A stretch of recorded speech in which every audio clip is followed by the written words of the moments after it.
galera que é muito importante para mim, que são os professores, os RHs, os treinadores, enfim, todas aquelas pessoas que se dedicam a ensinar outras pessoas, em especial a ensinar adultos. O recado de hoje é para falar que nós estamos fazendo assim um uso exagerado, indiscriminado de uma única ferramenta de ensino, que é o PPT.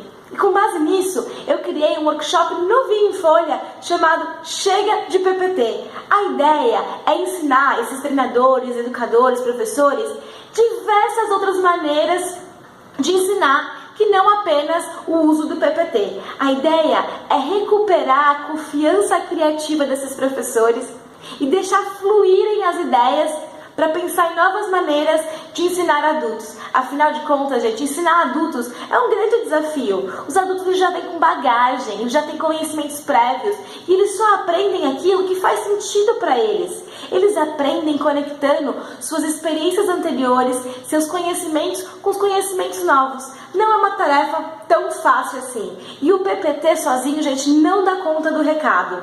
O PPT, ele tem sido o protagonista de muitos treinamentos e aulas.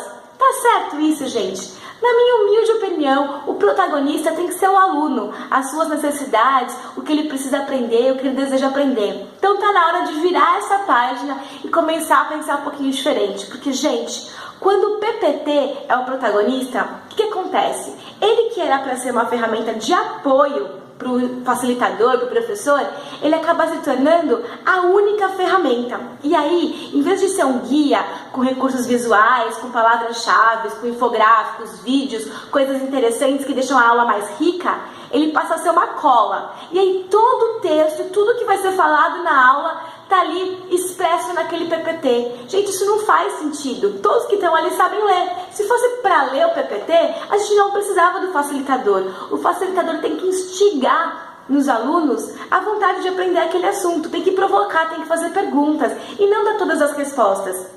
Então, por isso que a gente tem que pensar em outras formas. Outra coisa que me incomoda um pouquinho, que eu tenho visto muito, é assim. O facilitador, o professor, ele recebe o pedido de uma nova aula ou de um novo treinamento. A primeiríssima coisa que ele faz é abrir o computador, abrir o PowerPoint e começar a fazer a apresentação. Será, gente, que esse é o caminho? Poxa vida, antes mesmo de pensar qual que é o conteúdo mais importante, de dividir o conteúdo nas 3 caixinhas, o que os alunos precisam saber, o que é bom que eles saibam e aonde eles vão encontrar mais informações. Antes de pensar que tipo de dinâmicas, de atividades ou até mesmo de jogos ele pode usar para deixar esse conteúdo mais dinâmico. Antes de pensar como que ele vai despertar a aplicabilidade desse conteúdo nos alunos. Antes de pensar em qualquer coisa. Antes de pensar qual que é o perfil do público, que é tão importante, ele abre o computador e começa a fazer a apresentação. E aí acontece uma outra coisa muito engraçada, que é a síndrome do Frankenstein. Ele começa a pegar pedacinhos de várias outras apresentações e aulas e montar uma aula nova, que vira um verdadeiro Frankenstein. Será, gente, que é assim que a gente começa a planejar uma aula? É esse tipo de reflexão que eu quero provocar em vocês com esse treinamento. E por fim, a última coisa que eu quero deixar de recado, a última provocação é: será, gente, que a apresentação de PowerPoint que a gente usa na aula e a apostila do treinamento são a mesma coisa?